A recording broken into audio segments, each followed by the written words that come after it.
मान्य सदस्यहरूको लागि 1 मिनेटको समय निर्धारण गरिएको छ। सर्वप्रथम माननीय सदस्य बिना लामा।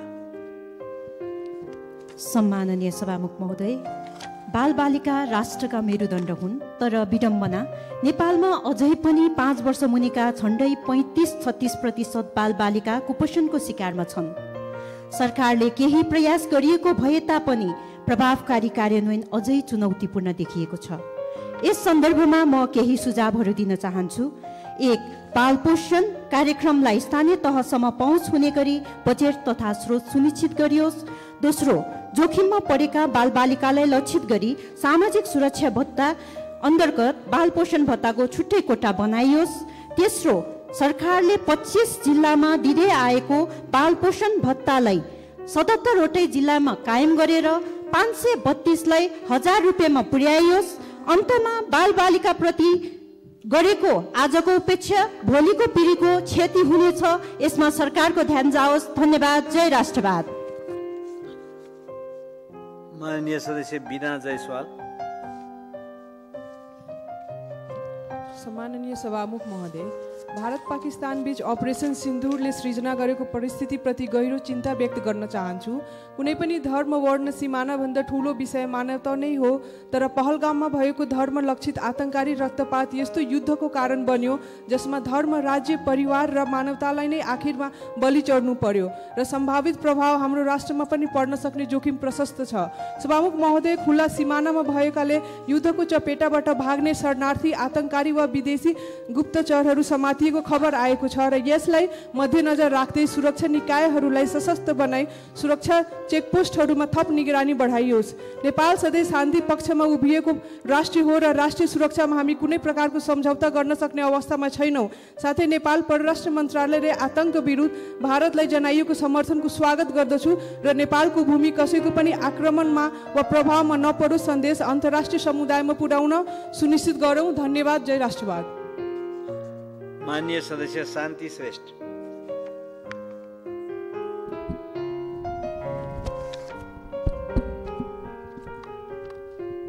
सम्माननीय सभामुख महोदय, अपाङ्ग भएका व्यक्तिहरूको हक अधिकार महासन्धि 1979 नेपालले अनुमोदन गरेको पनि वर्षौँ बितिसक्यो, तर अपाङ्ग भएका व्यक्ति त्यसभित्र पनि महिला अपाङ्गताको अवस्था अत्यन्तै मार्मिक र दर्दनाक छ।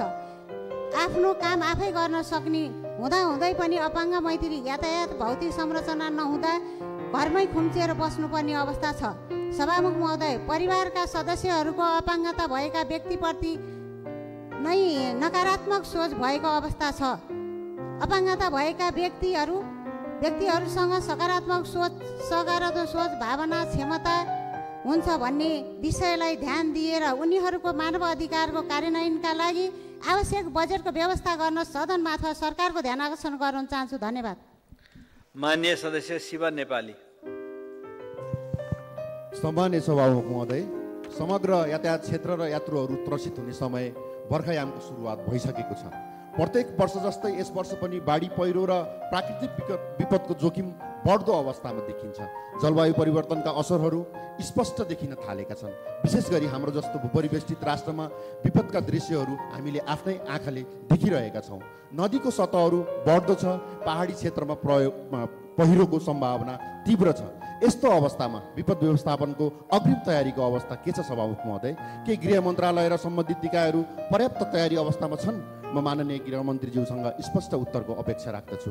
त्यस्तै हेटौडामा बोरिङका लागि खनिएको खाडलमा हराएको गाडी अझैसम्म पत्ता लगाउन नसक्नु, भूगर्भविदहरूको दक्षता र उपकरणहरूको विश्वसनीयतामाथि गम्भीर प्रश्न खडा भएको छ।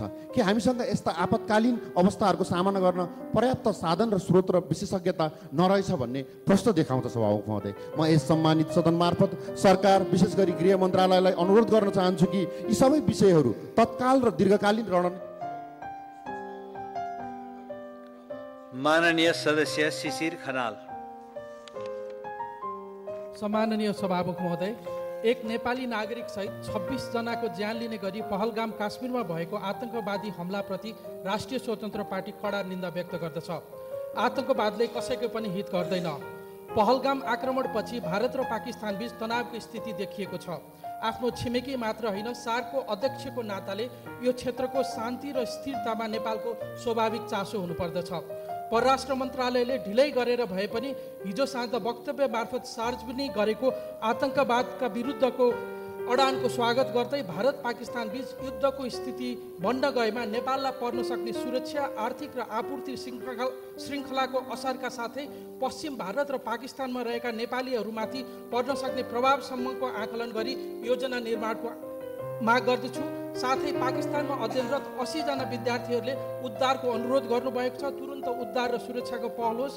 यो संसदलाई समग्र परिस्थितिको मूल्याङ्कन र नेपाल सरकारको तयारीबारे जानकारी गराउन रुलिङ होस् भनी माग गर्दछु। धन्यवाद। माननीय सदस्य शेरबहादुर कुँवर। सम्माननीय सभामुख महोदय, केही दिन पहिले भारतको जम्मू कश्मीर राज्यको पहलगाउँमा आतङ्ककारीहरूको हमलाबाट 26 जनाको ज्यान गुमाउनु परेको दुःखद घटनाले दक्षिण एसियामा अशान्तिको सङ्केत देखिएको छ। हामी कुनै पनि खाले आतङ्कवाद र आतङ्ककारी गतिविधिका विरुद्धमा छौँ।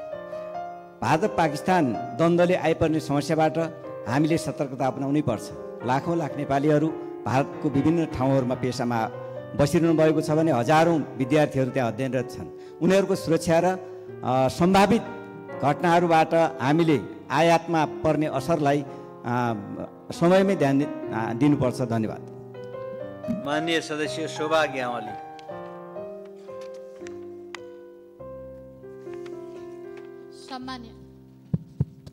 सम्मानीय सभामुख महोदय, बर्दिया जिल्लाभित्र रहेका गेरुवा, कर्णाली, बबई, भादा, मान, ओराई जस्ता नदीहरूले पर्सेनी खेतीयोग्य जमिन कटान गर्ने र घर बस्तीहरू डुबानमा पर्दा थुप्रै घर परिवार बाढी पीडित बन्ने र ठुलो धनजनको क्षति पुग्ने गरेको हामी सबैलाई थाहा नै छ। वैशाख जेठ महिनादेखि नै मानिसहरू बाढीको त्रासमा बाँच्नुपर्ने अवस्था कहिलेसम्म कायम राख्ने हो? नदी किनारका जमिन र मानव बस्तीको संरक्षणका निम्ति स्थायी समाधान गर्न पटक पटक माग राख्दा पनि सम्बन्धित पक्षबाट सुनवाई भइरहेको छैन। सभामुख महोदय, यथाशीघ्र बजेटको व्यवस्था गरी बर्दिया जिल्लामा नदी नियन्त्रणको योजना सञ्चालन गर्न म यसै वर्षको बजेटमा छुट्याई समस्या समाधान गर्नका निमित्त सभामुखज्यू मार्फत म नेपाल सरकार र सम्बन्धित पक्षको सँग जोरदार माग गर्न चाहन्छु। हस्त। धन्यवाद। माननीय सदस्य शङ्कर भण्डारी। सम्माननीय सभामुख महोदय, पटक पटक मैले यो सदनमा आवाज उठाएको छु। सरकारले आगामी वर्ष 82-83 को वार्षिक कार्यक्रम सदनमा पेश गर्दैछ। निर्वाह व्यवसायी र सरकारको पक्षबाट सिर्जना भएको कानुनी प्रक्रियाको कारणले कुनै पनि विकासका योजनाहरू अवरुद्ध भइरहनु यो वाञ्छनीय भएन। तनहुँ जिल्लाको श्रृङ्गपथ, कृष्ण मार्ग, बैन्द्री मार्ग लगायत देशभरि यस प्रकारका अवस्थामा रहेका मार्गहरू निर्माण व्यवसायीको तर्फबाट कहिले र कहिले सरकारको पक्षबाट चाहिँ परेका कानुनी उजुरीको आधारमा निर्माण कामहरू अवरुद्ध भएका छन्। त्यसकारण म सरकारलाई आग्रह गर्न चाहन्छु सम्माननीय सभामुख मार्फत आगामी वर्षको कार्यक्रममा कुनै पनि कानुनी अडचन र उल्झनको आधारमा विकासका योजनाहरू नरोकिने ढङ्गले कार्यक्रम पेश गरियोस् भन्ने आग्रह गर्न चाहन्छु। धन्यवाद। माननीय सदस्य सरस्वती बजिमय।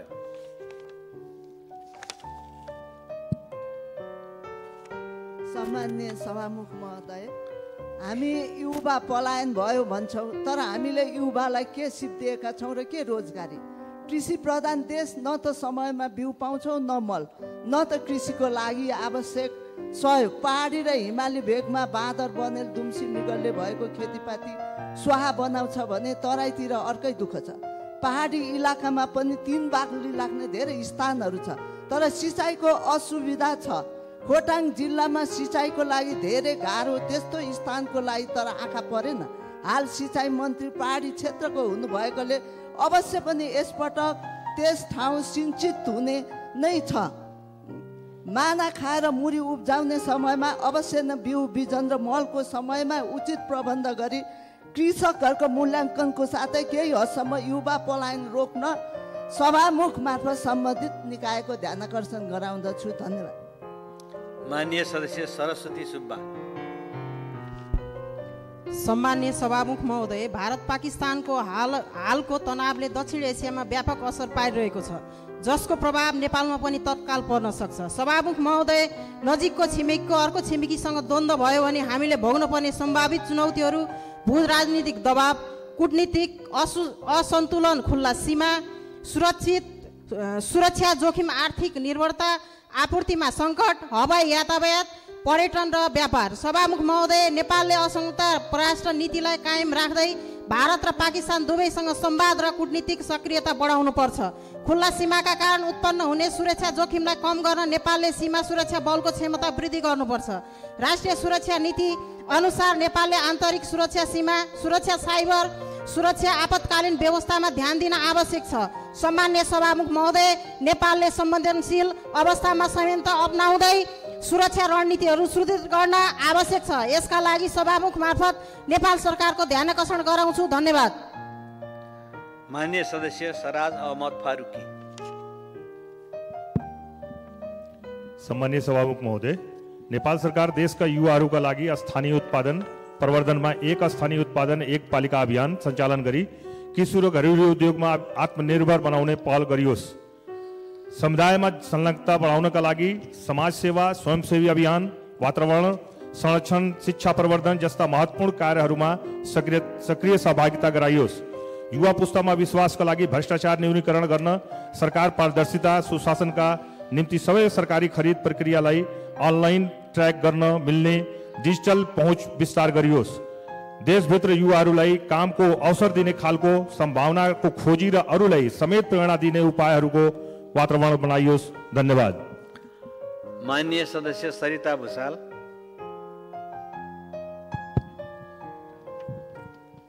सम्माननीय सभामुख महोदय, पूर्व पश्चिम राजमार्ग अन्तर्गत पर्ने दाउन्ने सडक खण्डको वैकल्पिक मार्गको रूपमा रहेको भुताहा आम्बास दुम्बिकेवास लिङ्क रोड बजेट अभावका कारण अलपत्र अवस्थामा छ। गण्डकी प्रदेश र लुम्बिनी प्रदेशका पहाडी भूभागलाई जोड्ने यो सडक निर्माण हुँदा ग्रामीण भेगका नागरिकहरूलाई सडक पहुँचमा पुर्याउन सक्छ। यात्राको क्रममा चुरे पहाडको प्राकृतिक मनोरम र ग्रामीण पर्यटनका सुन्दर बस्तीहरू अवलोकन गर्दै यो मार्गलाई पर्यटन मार्गका रूपमा पनि लिन सकिन्छ। इको टुरिज्मका रूपमा रहेको संसारकोटबाट होमस्टेको सम्भावना बोकेको आम्बास हुँदै चुरेको फेदी भुताहामा झर्दा 52 गोला सिमसारले हरेक यात्रुको मन लुभ्याउँछ।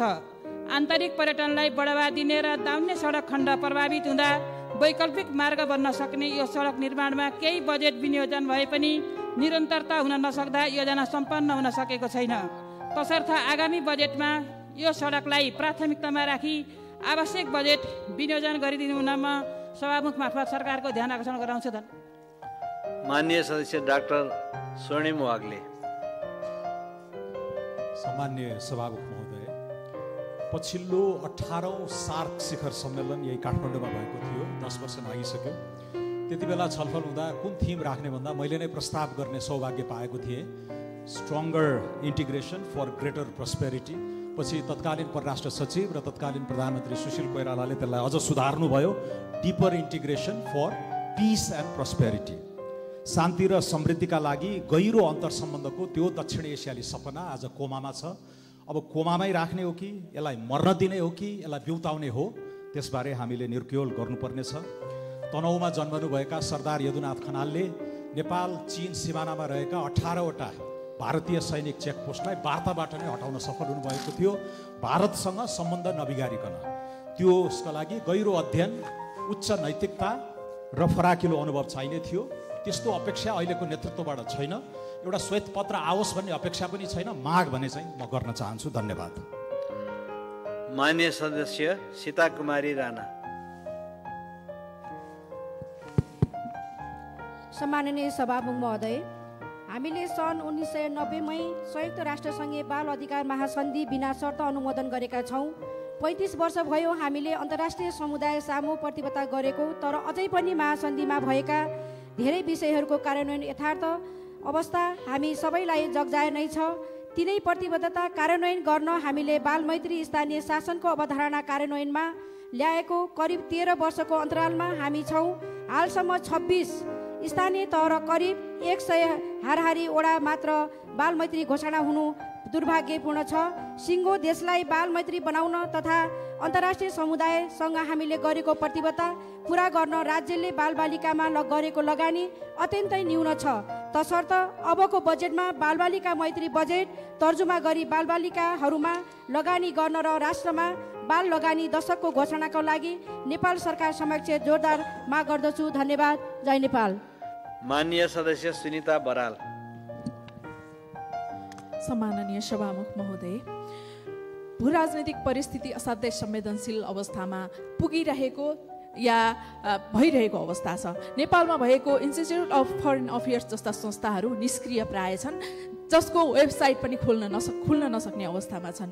यो एउटा उदाहरण मात्रै हो। हाम्रो नेपाल सरकार र विभिन्न निकायका यस्ता संस्थाहरू यस्तै अवस्थामा छन्। आज no action is best performance जस्तो अवस्थामा भएका हाम्रा संस्थाहरू या निकायहरू या जिम्मेवार व्यक्तिहरू र हाम्रा जिम्मेवार संस्थाहरू यो अवस्थामा रहँदाखेरि जवाफदेहिता शून्य छ, प्रश्न गरिँदैन, जवाफदेहिता हुँदैन। त्यसकारणले हामी पर्फर्मेन्स नगर्ने कुरा नै हाम्रो बेस्ट पर्फर्मेन्स हो भन्ने दाबी गरिरहेका हाम्रा निकायहरूलाई थप जवाफदेही बनाउन आज नीति कार्यक्रममा छलफल गरिरहेको यो अवस्थामा हाम्रा संस्थाहरू निकायहरूलाई जवाफदेही बनाउनका लागि ठोस कार्यक्रमिक योजना र बजेट तर्जुमा गर्नका लागि ध्यानाकर्षण गराउन चाहन्छु र आवश्यकता बमोजिमका हाम्रा कार्यक्रमिक योजनालाई प्रभावकारी बनाउने दिशामा थप हाम्रा जिम्मेवार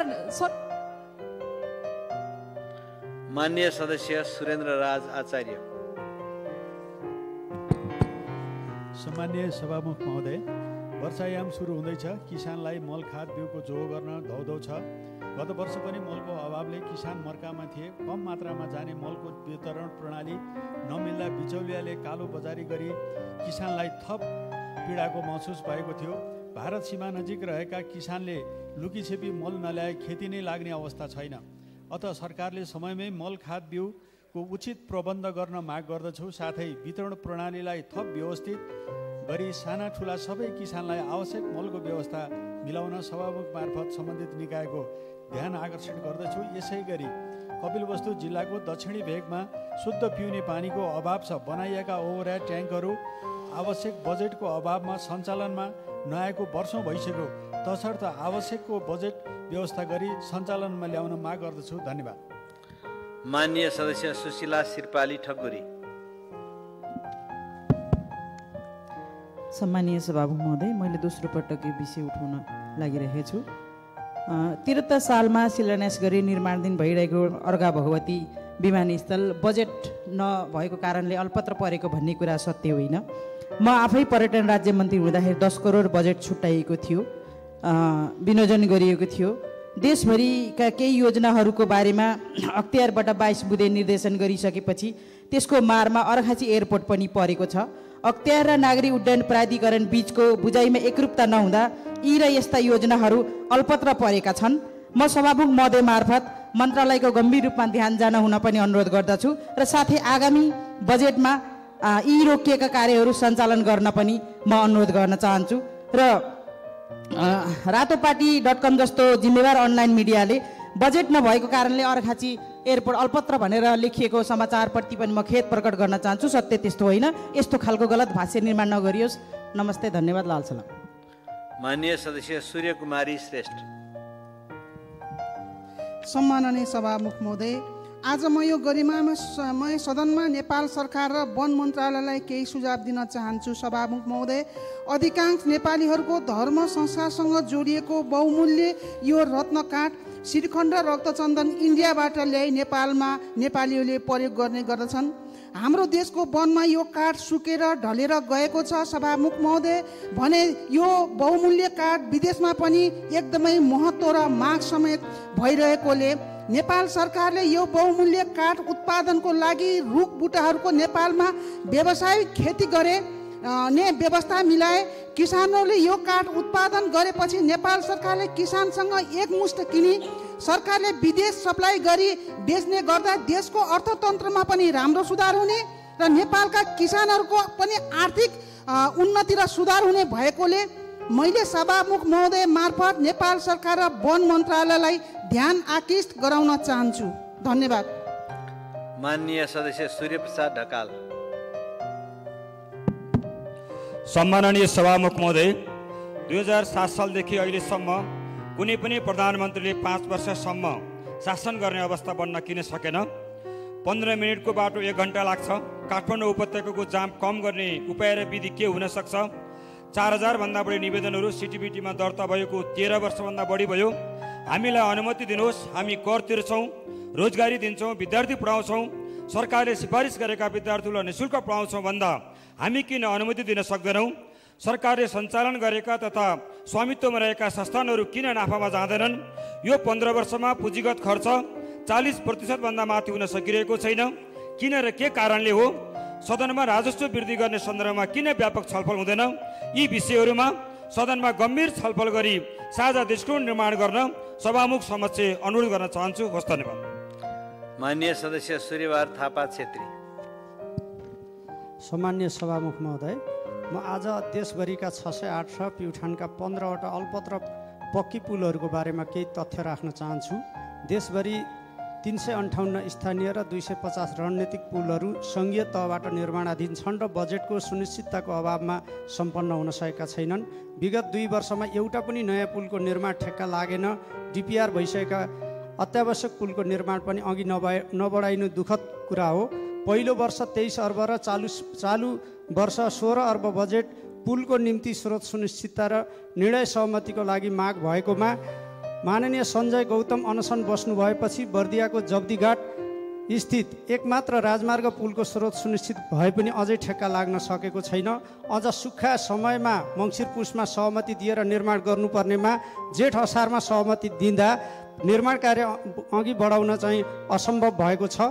मेरो जिल्ला प्युठानमा 6वटा रुग्ण पुल छन्। झिलिबाङ, लामाताल, जलुके, बेलबा, सारी, चतुर्भुज, अरुङखोला, छमखुट्टा, पगला, घुइबाङ र माननीय सदस्य सूर्यमान तामाङ दोङ। सभामुख महोदय, बाढी पहिरो गएको 8 महिना भयो सभामुख महोदय। त्यहाँ काभ्रेको पनौती, बेथानचोक, रोसी, तिमाल, सिन्धुलीको धुम्चा अर्थात् कुशेश्वर, सुनकोशी गाउँपालिका लगायतको क्षेत्रमा अझ पनि अब त्यहाँका जनताले पाउनुपर्ने जो व्यवस्थापनको सन्दर्भमा अहिलेसम्म त्यो व्यवस्थापन भएको छैन सभामुख महोदय। यसप्रति सम्बन्धित पक्षसँग मेरो ध्यान आकर्षण गर्न चाहन्छु सभामुख महोदय मार्फत। अर्को, अहिले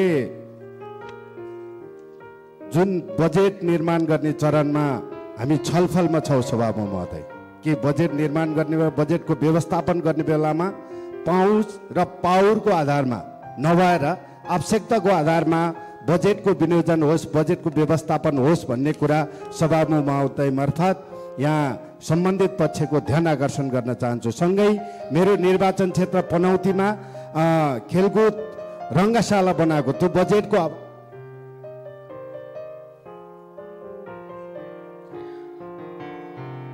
माननीय सदस्य सञ्जय कुमार गौतम।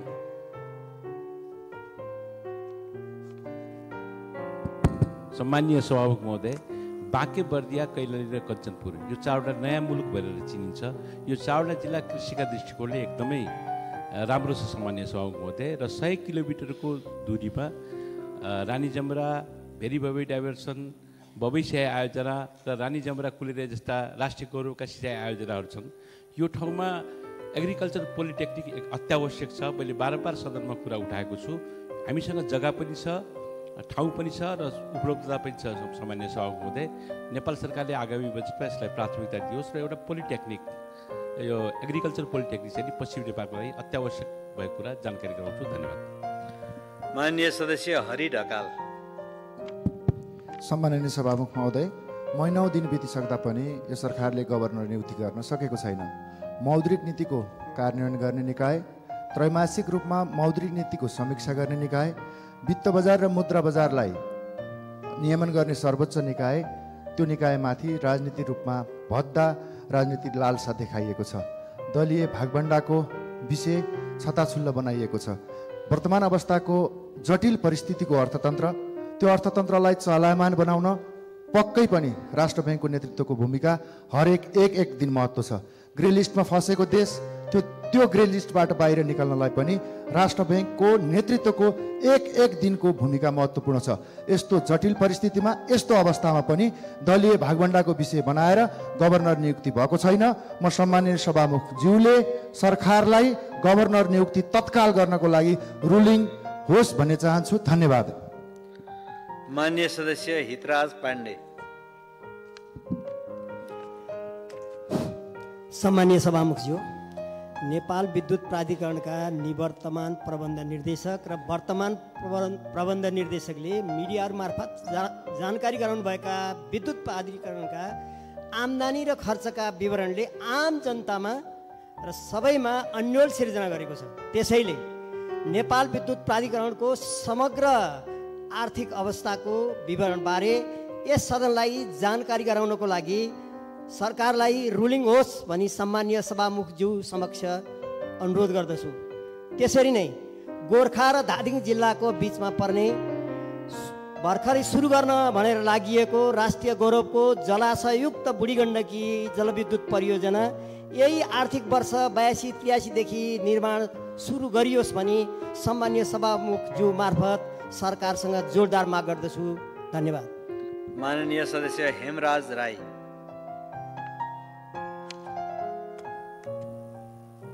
सम्माननीय सभामुख महोदय, यो विपद व्यवस्थापन अन्तर्गत बनेका घरहरूको राज्यले अथवा सङ्घीय सरकारले दिनुपर्ने रकम अन्य जिल्लाहरूलाई त उपलब्ध भएको छ कि छैन मलाई थाहा छैन, तर भोजपुर जिल्लाको टेम्की मयू गाउँपालिका लगायतका धेरै गाउँपालिकाहरूको दर्जनभन्दा बढी घरहरूको रकम भने सङ्घीय सरकारले उपलब्ध गराएको छैन। त्यसो भएको हुनाले म सभामुख महोदय मार्फत अविलम्ब त्यो उपलब्ध गराउनको लागि सरकारसँग हार्दिक माग गर्न चाहन्छु। दोस्रो कुरा, भोजपुरको चखेवा डाँडादेखि पश्चिमतिर खोटाङतिर 10 किलोमिटर पश्चिमसम्मको बाटो दशकौँ वर्ष भइसक्यो, त्यो कच्ची छ। त्यसलाई सरकारले पक्की बनाउनको लागि किन तदारुकता देखाइरहेको छैन, हामी छक्क परिरहेका छौँ। त्यसो भएको हुनाले त्यो खण्ड पनि अविलम्ब पक्की बनाउनको लागि म सरकारसँग माग गर्दछु। धन्यवाद। माननीय सदस्य हृदय एम थानी। सम्माननीय सभामुख महोदय, समय र प्रविधिको विकाससँगै भ्रष्टाचारका स्वरूप माध्यमहरू पनि बदलिएका छन्। भ्रष्टाचारको जालो देशको सिमाना पारसम्म पनि पुगेको तथ्य अब नयाँ पनि रहेन। नेपालको सार्वजनिक खरिदसँग जोडिएका जति पनि आर्थिक कारोबारहरू छन्, ती ठुला र घोटालाका रूपमा कहली लागेका कारोबारहरूको डिल विदेशमै हुने गरेको तथ्यहरू सार्वजनिक भइरहेका छन्। अरू कतिपय तथ्यहरू सार्वजनिक हुँदै जानन्। अख्तियार दुरुपयोग अनुसन्धान आयोगका प्रमुखले नै विदेशी ब्याङ्कमा रहेको सम्पत्ति फिर्ताका लागि सहयोग गरिदिन पटक पटक सरकारसँग आग्रह गरिरहनु भएको छ। सभामुख महोदय, अख्तियार प्रमुख भन्नुहुन्छ सरकारको पहल र तत्परताको अभावले सिङ्गापुर लगायत धेरै देशमा जहाँ भ्रष्टाचारको सम्पत्ति थुप्रिएको छ, ती देशले तिम्रो सम्पत्ति फिर्ता लैजाऊ भन्दा पनि हामी हेरेर बस्नु परेको छ। यो भन्दा लज्जाको विषय के हुन सक्छ सभामुख महोदय? त्यसैले मेरो प्रश्न छ, यस्ता सम्पत्तिको खोजबिन गर्ने दायित्व कसको हो? अनुसन्धान गर्ने दायित्व कसको हो? नेपालमा फिर्ता ल्याउने दायित्व कसको? यसको जवाब सरकारले जनतालाई दिनुपर्छ। धन्यवाद। माननीय सदस्य ज्ञानु बस्नेत सुवेदी।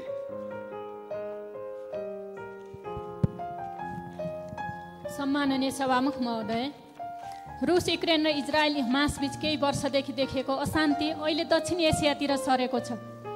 हाम्रा दुई छिमेकी भारत र पाकिस्तान बीच तनाव बढिरहेको छ। कश्मीर स्थित पहलगाममा आतंककारी हमलापछि भारतले पाकिस्तानमाथि हवाई आक्रमण गरेको छ। पाकिस्तानले पनि भारतका विभिन्न क्षेत्रमा आक्रमण गरेको छ। यसले सिङ्गो दक्षिण एसियामा युद्धको सन्तास फैलिएको छ। नेपालले असंलग्न र तटस्थ परराष्ट्र नीतिलाई अझ कडाइका साथ अवलम्बन गर्न जरुरी छ। यस्तो बेला सबै राजनैतिक पार्टीहरू एकै ठाउँमा उभिएर एकरूप समझदारी निर्माण गर्न आवश्यक रहेको म ठान्दछु।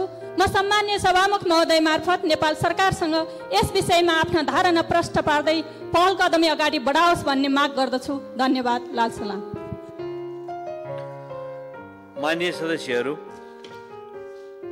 शून्य समयमा माननीय सदस्यहरूले बोल्ने क्रम यही समाप्त हुन्छ।